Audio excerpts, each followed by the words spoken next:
Hello and welcome to the debate. I'm your host Sana Maqbool with you at PTV World. In today's show, we will be taking a look at the current political situation surrounding the PTI chairman Imran Khan and of course the way the number of cases surrounding him have been evolving.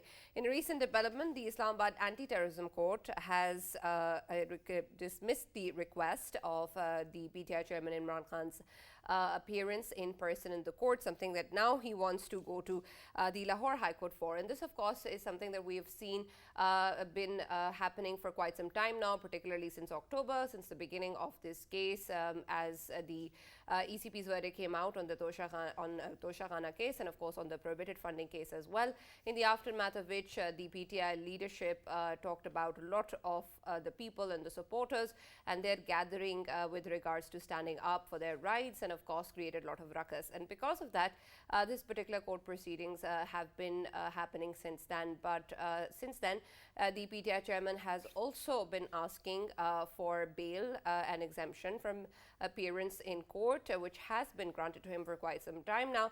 But he was asked to be present today, and of course this is something that now has been dismissed by the anti-terrorism court. And simultaneously, of course, other hearings have also been going on, including the banking courts, which have talked about the same with regards to the incidents with regards to the prohibited funding case. And also, the Islamabad High Court has directed the banking courts to stop any directions to be given to the PTI chairman regarding these exemptions.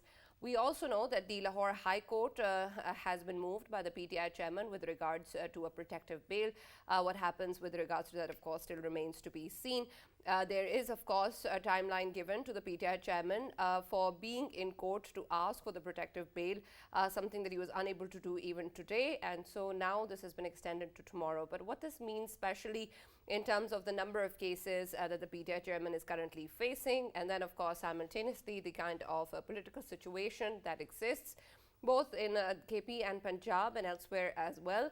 And then the targeted accusations and blames that the PTI chairman continues to make with regards to institutions and their involvement in the political affairs, particularly the former army chief, and now blaming everything that has happened in the past to him rather than the US-based conspiracy that he had been talking about for quite some time.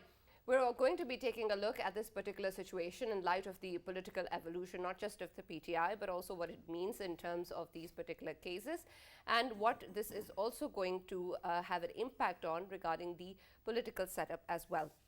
So that is going to be our first segment of the show today. And the next one is going to be a follow-up on what we discussed yesterday with regards to the tax raids that have been going on in BBC offices in India, something, of course, that we have seen happening in the aftermath of the Modi question, the documentary that unfortunately has not been released in India, but of course has been circulated around extensively and of course hasn't gone down too well with the BJP government. And because of this, the linkage has been established between these tax authorities and their raids within the offices of the BBC. Of course, they're denying any involvement in terms of any ill intent or this being vindictive. But that, of course, puts into question the kind of measures that are in place within India regarding the protection of journalists, and then, of course, the way that dissenting voices within the country have been shut historically. And because of this, of course, this entire controversy around the tax raids in BBC offices is also linked to this same.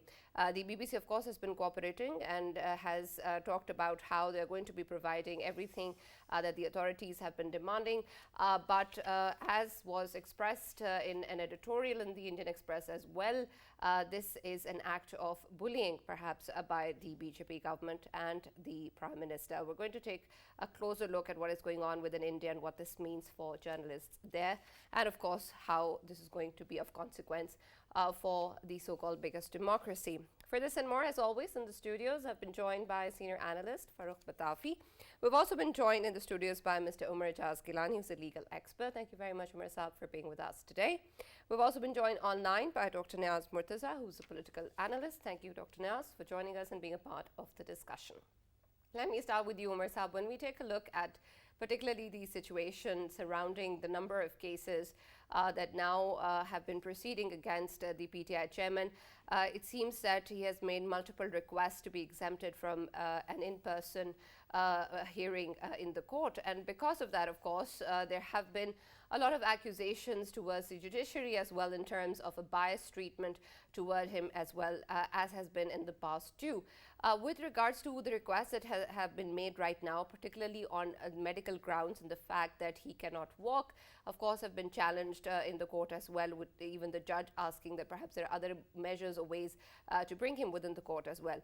What do you make for now regarding the request that the PTI chairman is putting forward and the involvement of various courts in this particular issue as well, since simultaneously it seems that different courts are talking about the same thing, but if you can help us understand the jurisdictions and the way that this is going to impact each of the cases.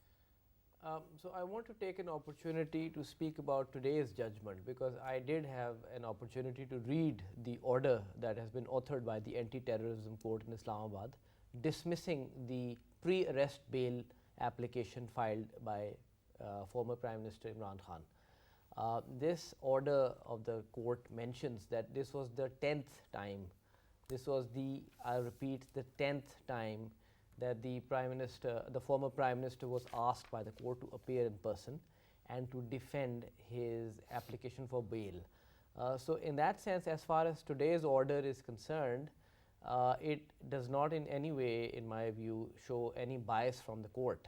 I represent ordinary people, not very high profile politicians like Prime Minister Imran Khan on a regular basis, and this is way better, way more lenient treatment that he has gotten, because you have to understand what this case was about. This was about an anti-terrorism complaint filed because after the Tosha Khana case, the former Prime Minister is alleged to have orchestrated a gathering around the ECP which was meant to sabotage the proceedings of the ECP. And in that case, the former Prime Minister filed an application for pre-arrest bail. So it's not the ordinary bail. This is an extraordinary relief that the courts will give to somebody who is willing to show up in court and put himself or herself at the mercy of the court. But the relief was given 10 times earlier, as you emphasized. So the fact is that is that normal for a court to do that? In an ordinary case, I would suspect that I have never seen an accused get 10 opportunities to appear in a pre-arrest bail petition. So, you know, I don't want to comment on the general situation around the Prime Minister Imran Khan and his relationship with the institutions. But as far as today's case, I have had the opportunity to study it, and I don't see anything irregular about it. If anything, it shows that Prime Minister Imran Khan is still getting some sort of a deference from the system, because he got 10 opportunities to appear. And I have seen people appear on wheelchairs before the courts, because it is in this case, when you are asking for bail, this is not a trial, this is a bail application. When you are asking for a bail, you have to actually convince the court that you have put yourself at the mercy of the court. And clearly in today's case, that was not the case. Right, and what does this mean now in terms of the protected bail that is being asked by the Lahore High Court? So after the pre-arrest bail is dismissed, the authorities, that is the police in this case, are at liberty to arrest the accused if there is a reason to arrest him. On that point, I do feel that it is important that not every case where the police has the power to arrest should it exercise that. The power to arrest should be exercised sparingly and only where there is a risk that the accused will not cooperate with the investigation. But legally they can But arrest. legally the police has every right at the moment to arrest the former Prime Minister and investigate him. All right. Dr. Niaz, considering the current situation and of course the number of cases pertaining to the former Prime Minister and the PTI chairman, there has been a lot discussed in terms of course, how this is going to evolve and what sort of consequence the PTI chairman is going to face. And now a number of these cases simultaneously are going around, and irrespective of that, we see that perhaps the exemption from in-court appearances being asked from all of them, and of course the medical grounds or recovery from being shot is still being talked about and put into question. But considering all of the stances that the PTI chairman has been taking, particularly against the institutions and the former army chief, and then staying away from the courts, how is the PTI chairman coming off at the moment with regards to the way he's behaving? Well, I think there are so many cases now that it's even very hard to keep track of all the cases and at what stage they are. But if you look at all the cases, I think the two more serious ones are the Toshakhana case, and then now this new one about his alleged daughter that has started in the Islamabad High Court. There are other cases related to terrorism, to sedition, to some contempt of court. It's unclear how much bite there is to them and how they will fare in courts. But the ones that I think pose the biggest threat to him are the Toshakhana case and the Islamabad High Court about his alleged daughter. But then, even with those two cases, the issue is that, they seem to be proceeding quite slowly. If you, the normal Pakistani pace, I would say, if you compare this to the way, the proceedings went against, say, for example, Nawaz Sharif, which is a comparable case because he was also an ex-prime minister, things were moving very fast, the number of hearings, their frequency, the attitude of the judges, all that created an impression. There was actually, a supervising judge appointed from the Supreme Court to make sure that, things move fast. And, there was the ex-Chief Justice of Pakistan pushing things, telling courts to even hear cases on over the weekend to, finish and come to a verdict. All that, doesn't seem to be happening right now. It's normal Pakistani pace, and that could take forever. And with the government quite keen to have some of these cases decided before elections. So I don't know, unless things pick pace quite quickly, it seems unlikely. So I would agree with our friend's analysis here that the ex-prime minister is still getting a lot of leeway from different courts, which you did not see happen with the opposition under him, under the PTI government. Right.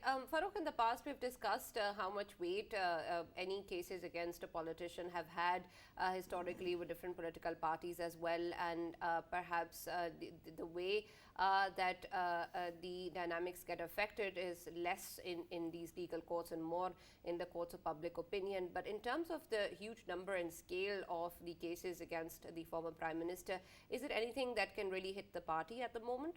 Right, Sana, as they say in Urdu, पहले आती थी हालत दिल पे हंसी, अब किसी बात पे नहीं आती.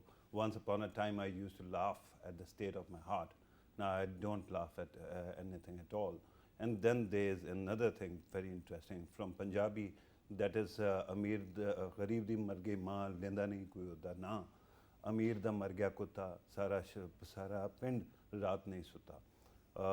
That the rich man's dog died, the entire village kept on crying and stayed awake. And the rich man, the poor man's mother died. Nobody even cared. So let us judge PTI by its own standards, by its own words. Imran Khan Sahab has been saying for quite some time that he has been citing a hadith that those societies have never progressed where there was a law for the rich and a different law justice for the poor. Imran Khan Sahab has been gallivanting, he has been attacking whatever he wanted to. For example, we are sitting in a room at this moment where we are airing the program. Imran Khan Sahab, when he was protesting in 2014, this very room actually came under attack. And who were responsible? The people who kept on egging on the crowd. One was Imran Khan Sahab, who became Prime Minister, and then because of him, because he became Prime Minister, he was let go. The other one is the President of Pakistan right now, so he cannot be prosecuted at all. Similarly, I was wondering, had I been present in a court and I would have been actually, my bail would have been repealed, how quickly would I have been arrested on the spot. But amazingly, while one court actually rejects the bail, the other one actually immediately comes in and gives you some space to breathe. So my concern at this moment is no matter what happens to Imran Khan Sahab, his politics, whether he is allowed to go free or not, his own words are different from his action. He demands one quality of justice or standard of justice for himself, and he keeps on asking for others to be subjected to another. Otherwise, PTV was attacked, Parliament was attacked, ECP was attacked. Similarly, he has been protesting, he has been misdeclaring. Jemima Goldsmith has actually given an interview in which she had, her ex-wife of the former Prime Minister, who is actually sustaining Tyrion Khan actually. She has actually claimed that Tyrion is the daughter of former Prime Minister, and his declaration does not include that. Do you think that any of us would have been subjected to the same standard of justice? If not, this is the biggest question right now. I don't care what happens to Imran Khan Sahab in the long run, whether he becomes Prime Minister, whether he goes to jail, but let us look into the mirror and ask ourselves, what have we gained in 75 years?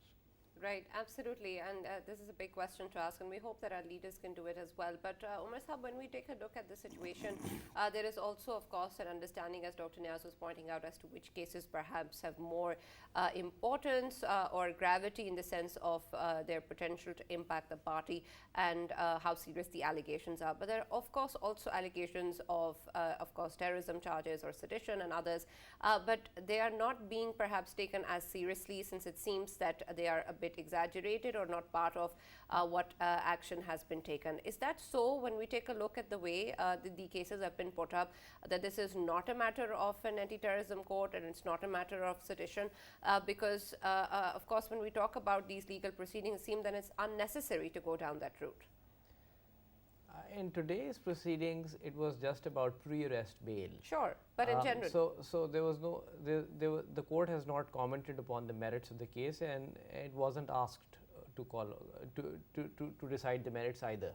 Sure, but I'm asking you the merits of the case. But I think the two most serious cases are the Tosha Khana case, where there is a very serious allegation of foreign funding, which the Election Commission has already concluded. And the second one is with regard to the non-declaration by the former Prime Minister of one of his children. And again, I have to be very honest that I feel a little embarrassed that some of the most popular politicians of this country are every now and then dragged into so many cases. And we all know that these cases were there all along, but why is it that they are now being taken up? And similarly, the cases against the other leading politicians in the country, former Prime Minister Nawaz Sharif and former President Asif Ali Zardari, they have also been selectively picked up. So, but I think wait, I want to understand further what you mean regarding the timing. So should these cases have not been taken up, and what do you mean by now? What's happening now? I am not suggesting that these cases should not be taken up. Okay. But what I am saying is that our justice system loses some credibility when people begin to see, and I'll include myself amongst them, that these cases are pushed. They are sped up when there is a need to do so. They are relegated to the back burner when there is a need to do so. So, as one of Gilani sahab, sorry to cut you, but I want to understand. You are certainly actually taking an issue with these cases right now the way they are. Let me ask you, what do you have concern about? The fact that prohibited case funding case was actually not heard or not actually brought to fruition for 8 years? Or you have issues that they are, after that they are taken up, these cases are taken up? No, I don't have an issue with these cases being taken up, because as far as the law as it presently stands, both of these cases do have some substance. Yeah. It is for the courts to judge and for the accused persons to present a defense, and their defenses should be considered. But I don't think anybody can say that these are frivolous cases. Yeah. So you are objecting to the fact that for 8 years the cases were dragged on. I am objecting to the fact that there is a perception, And that perception is not just here now, it was there in 2018. Yeah, but in with 2018, with due respect the argument, if you emphasize the wrong side, then argument, you are a lawyer, you would know better than I would, that the focus shifts to something else. The problem is that whenever concessions are given, that is bad. If somebody is being taken to task for something he did wrong, there's nothing wrong with I that. feel I want to take I want to take the liberty to express my own view as a thinker on constitutional and legal matters. Yeah. I think the core of our constitution is Article 25, the right to equality, to equal treatment under the law. I think it is bad to commit a crime, but it is worse when two people who have committed a crime are treated differently. And in this case, I feel that there is a perception that every now and then those politicians who end up on the wrong side of the powerful quarters of this country end up being prosecuted. And as soon as I understand that you're entitled to your views, but my question was, do you not have problem with them being, or certain politicians being on the right side of authorities? Right? Absolutely. I mean, the blind spot that actually is created from time to time. It's sort of so transparent now that the system is, the system of enforcement of laws and justice is not entirely driven by its own compulsions. It's being driven by political and state objectives. And that, I believe, is one of the biggest issues. For me, let me qualify that is a this. bigger issue in my humble view. Atlas or Hercules is actually carrying shouldering the burden of the sky, and one day he decides to take leave, so the sky falls. So at this moment, the issue is not with sky falling, but the fact that somebody for whom it was impossible was carrying the weight. Absolutely. I mean, in some ways, it is the chickens have come to roost home. Yeah. Those who were persecuting are now being, facing the music. Yeah. And right. That's something for us to learn from. As a citizen of this country, I would want to live in a justice system which does not care about political compulsions, which just enforces the law against the mighty, those who are in favor and those who are being disfavored equally. That is the country we want to be in. Right. Dr. Niaz, considering what Umer Saab was just mentioning regarding the timing of the cases and also this perception perhaps regarding the fact that these are politically motivated or have an underlying political essence to them, in the sense that the cases are of course now happening and have a different motive. But considering the way that previous cases, so especially with regards to the PTI chairman, have proceeded, there have been a lot of concessions, as is obvious in this particular case as well, that even with regards to the bail, the court had asked the PTI chairman 10 times. Surely there's also that which plays a factor in terms of how these cases have proceeded. What do you think with regards the political intent surrounding any cases, not just these, with the way that the courts have been involved or have been taken up as a way of political gain? And then, of course, countering that with the way that perhaps certain political leaders have also been favored. Well, yeah, I mean, this is the big dilemma you face. On the one hand, you have, precedences of, past political leaders from other parties being, disqualified, being convicted on the basis of flimsy cases through bad trials and very, dubious verdicts. So that is the precedence. And now, if there's another politician who's now run afoul with, the powers that be of this country, which side should you pick on? Should you insist that, since the precedence is there, the new guy should also be treated exactly the same way? Otherwise, you are flouting Article 25, which is about equality before the law. Or should you insist that, he should not be, convicted or prosecuted based on flimsy charges? So I would still err on the side of saying that, I recognize, the wrongs that have been done in the past, but the right approach for the future is to, undo those wrongs instead of, repeating the wrongs in the future for another politician just to, even the score. So I would insist that, if Imran Khan is under the docket right now, 2 or 3 rules should apply. He should not be prosecuted on flimsy charges, through bad trials, and through bad laws. So if I apply all these three things to his various cases, I think the one that stands out as being on strong grounds is the Tosha Khana case. Other things like whether he declared his daughter, it doesn't really matter to him. On even the prohibited party case, the government has still not gone ahead and filed charges against him either on 62, 63 basis or on the basis of the party being foreign funded. The one that seems strong on all grounds is the Tosha Khana case. The other sedition, terrorism, those don't really sound so strong to me. So I would focus on the Tosha Khana case, and I think that's the most important threat for Imran Khan at the moment.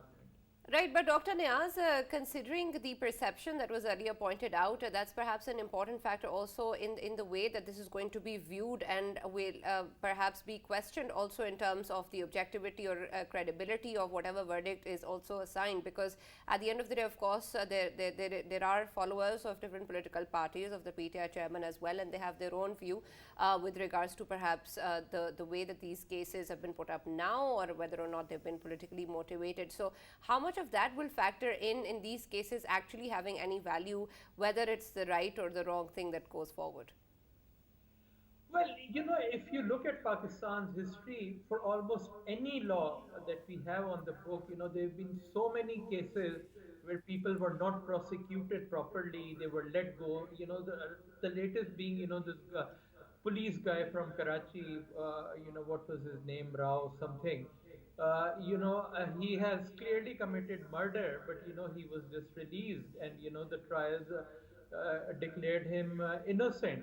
So now, should that become the basis for judging all murderers in this country? Should every murderer have the right to argue that since Rao Anwar or whatever his name, since he was let go, I should also be let go? So I think that's the wrong way of looking at things. I think what matters is the merit of every case rather than whether, all the people who should have been prosecuted under the law in the last 75 years have been rightly prosecuted or not. So I think Imran Khan's cases should also be, judged on their own merit rather than, what has happened in the past. But of course, the aim should be that, there should be consistency. That's a broader issue that we should strive on. But that should not hold back future cases against anyone. So I would still say, even if, some people have not been prosecuted for Tosha Khana like Gilani or Sharif or Zardari, Imran Khan's case should be, seen on its own merit. If there is, evidence that, he has done something wrong, then, he should be convicted irrespective of how many people have not been convicted so far in the past 75 years. Right, absolutely, and I understand your point. But Farrukh, considering that there have been so many institutions that have been blatantly pointed out by the PTI chairman, and of course in the past by maybe other political parties as well, in terms of their involvement within political affairs, we keep on talking about the jurisdictions of different entities, particularly the parliament, the courts, and then of course state institutions. And a lot of that, of course, has been part of the stances that have been put forward by the PTI and the discussions surrounding political dynamics, particularly in the past year or so. What do you think in terms of the way the public is now politically polarized, or views the way that the state runs its affairs, or how the institutions have a part to play on all of this? Is the judiciary or the institution or the parliament being looked at, considering, of course, the way we have different cases against the PTI chairman and, of course, others in different political parties, and how there is, of course, a lot of talk with regards to policies or measures taken by different political setups as well. What really right now is the understanding in terms of credibility of any institution? You're right, Sana. I think that credibility of institutions are, of course, repeatedly being disputed by various parties, but that doesn't mean they are not functioning, right? But let me actually take this question and merge it with what Gilani sahab was saying, and what I actually said at the start of the discussion as well, the two standards of law, right? And that is very important to understand why things are happening the way they are. I don't agree with Gilani Saab that Imran Khan Saab is out of power. That's why he's in the eye of the storm. I think even right now, the system is showing a lot of restraint that would have not been forthcoming for anybody else. Let me ask you to actually undertake a thought experiment. Replace Imran Khan Saab with Nawaz Sharif or Shahbaz Sharif.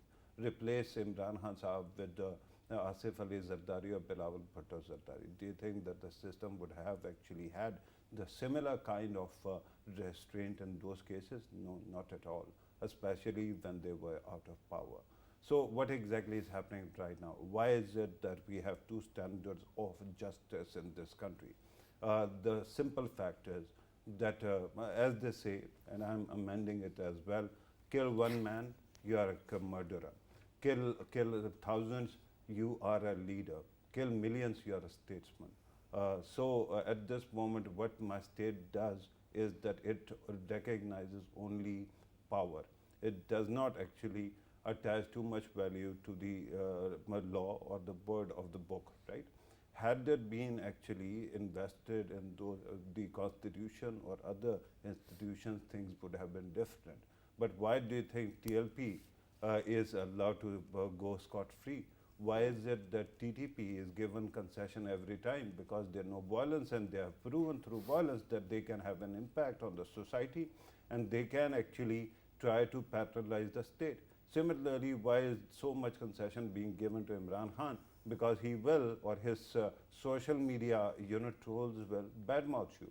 That's why, let me ask you one thing. Today, the party that actually practically, when their prime minister was facing a vote of no confidence, actually dissolved the assembly or tried to dissolve the assembly, sidestepped all the laws, tried to actually drag its feet when orders were being given even by courts in Punjab, in Lahore, particularly regarding Chief Minister Punjab. At that time, they did not think of constitution. But today, they keep on hammering you with the idea that somehow their constitutional rights are being violated, and media, your institutions somehow find themselves helpless against that onslaught. Why is that? Because of power. The day my state actually starts recognizing that we all are equal, we all have rights, and even if I don't prove that I can harm anybody, I will get equal rights no matter what, compared to someone who might have harmed a lot of people, but for them, same standards apply. That day, the country will have no problem about integrity of institutions, or for that matter, constitutional crises. Right. Dr. Niaz, what Farrukh was talking about regarding the equality, especially in terms of justice for all, of course, a stance that has been reiterated by the PTI chairman. But when we take a look at the situation at the moment, and what you were also mentioning earlier, when we take the merits of each case as it is and not compare it to those in the past, should we be celebrating the way that certain cases will proceed, and if they are correctly tried, particularly with regards to the PTI chairman's cases, even if many others regarding perhaps same accusations or same measures have not been tried and have not faced consequences regarding their actions, just because one case has been tried according to the merit, will it be a cause of celebration while others have not? Well, I mean, there is so much, wrong in the past. You can correct some of it, and, some of it happened so long ago that you can't even go back and correct it. So I think the way forward is to, start treating each case on its own merit.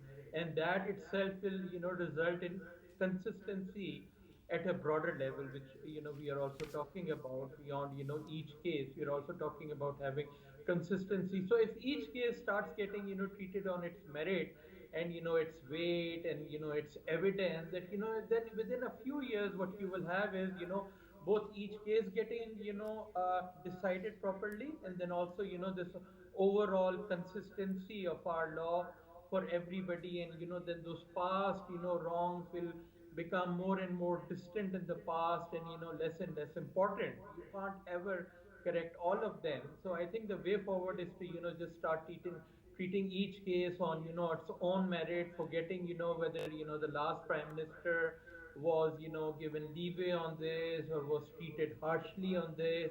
Focus on, how things should be. And I think over the next 3, 4 years, we will have a strong basis of where everybody is being treated consistently. Right. Thank you very much, Dr. Niaz Murtaza, for joining us and taking the time out of being part in the debate. That ends this particular segment. We're now going to move on to the next one, which focuses on what is happening in India, particularly with regards to the tax authorities raiding the offices of BBC for the second consecutive day. And this, of course, is being linked to the question regarding the documentary called The Modi Question, which wasn't released in India but has been circulated and hasn't been something that is accepted by the BJP regime or the Prime Minister. Of course, the authorities are denying any linkage between the two, but there are a lot of people who are accusing the government with regards to the measures that have been taken in the past, as well as this one in terms of curtailing anybody who tries to raise their voice against the kind of efforts that have been put in place by the BJP to instill their own ideology, and then of course the incidents of the 2002 riots in Gujarat as well. Umer Sab, the situation at this moment is of course something that we have seen in the past as well, numerous times by Narendra Modi and of course the BJP-led government as well on various occasions. They have of course fallen down on the index as well, something that they also don't give much importance to, and numerous occasions have been cited regarding their lack of protection of journalists. And now of course this particular raids in an international broadcasting office is also something that questions the credibility or intention of the authorities. They're denying it, of course, as in the past, but how do you see this particular involvement of the BJP and Narendra Modi with regards to the documentary that only cites what has happened and talks about the leadership in a way that they don't agree with? I think this episode has once again highlighted the dysfunctional nature of Indian democracy, at least insofar as the Muslims of India are concerned. And when I speak about the Muslims of India, I am not talking about some small religious minority. We are talking about one of the largest religious groups in the world, which is perhaps 200 million Muslims who live in India, and their ancestors have lived there for 1,000 years in some cases. This is a group of people who have been completely sidelined, marginalized.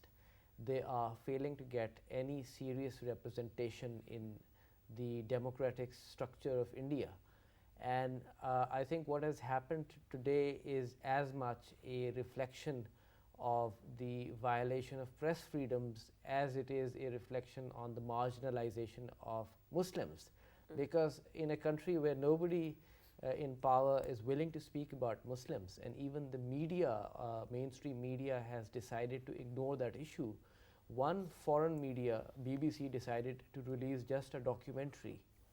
And this documentary was considered so threatening and so unacceptable by the Modi regime that they decided to clamp down on BBC, which is possibly the world's largest international broadcasting agency. The Indian government has made this onslaught on a foreign media agency. They haven't made it without realizing the political consequences. But it shows that the Modi regime is so seriously invested in its anti-Muslim agenda that it is willing to go so far as to raid the offices of the BBC. This is certainly an alarming situation, and I'm sure that many in the world are deeply concerned about it. Right. It may be an alarming situation, but Farrukh, perhaps we don't hear enough of the alarm bells ringing, because this, of course, is something that has happened with regards to a foreign media office within the country. But irrespective of that, they're being talked about as part of regular investigation, something that they need to cooperate with, and of course denying any linkage with the documentary, The Modi Question. And of course, the BBC is cooperating, but it doesn't seem to be producing enough ruckus in the international quarters, or even perhaps within India, with regards to this being an act of bullying or intimidation. Is it not? Right. It is a clear case of not only bullying but also censorship, Sana. And let me actually remind you, since you were talking about international community and how it should be or would be or could be reacting, but it is not. Let me remind you, Amit Shah is the Interior Minister at this moment. Also, it is thought that in India, the power is shared by two men, not one. Modi is not Modi without Amit Shah, right? Amit Shah, when he was talking about CAA, that law that was actually meant to persecute Muslims in the end, you know, at that time he had said, "Aapko chronology samjhe, understand the chronology." Then he gave perverse interpretation of all the laws and functionalities that were introduced. So please understand the chronology. Let us begin by in 2002, when Narendra Modi was actually banned from entering the US, or for that matter, European countries. Only in a little earlier, before 2014, when he became Prime Minister of India, before that, that ban was lifted. At that time, this charge was taken by, and I call it original sin, by President Obama, because he needed India, and he cozied up with, the gentleman called Narendra Modi, and you have seen those pictures where Narendra Modi is trying to hug him as if he's clinging to dear life. But after that, something else has happened. Since then, after that, it is believed that Narendra Modi and his minions also invested in American election, and Donald Trump became powerful and president. At that time also, you know, when Trump actually visited New Delhi, I was telling you yesterday as well, there was attack on Muslims and riots were going on. The justification at that time was that we can't actually impose our culture on India because they have money. We are here only to sell weapons. So today's development, or what is happening to BBC, is a logical progression of that. You know, before this, of course, then they also came up with social media rules that have been that are being used to actually censor international media within India. And you have seen how YouTube, Twitter, and umpteen other websites actually actively went against the documentary and removed it from the website, right? That again was because you have business in India, you can do it. Now BBC is a foreign entity. You cannot harass it, and just gauge the moronic nature of persecution that they sent income tax people to a media outlet and foreign media outlet. But having said that, let me tell you what happened now. Air India was in talks with Airbus and with Boeing to procure 500 flagship planes.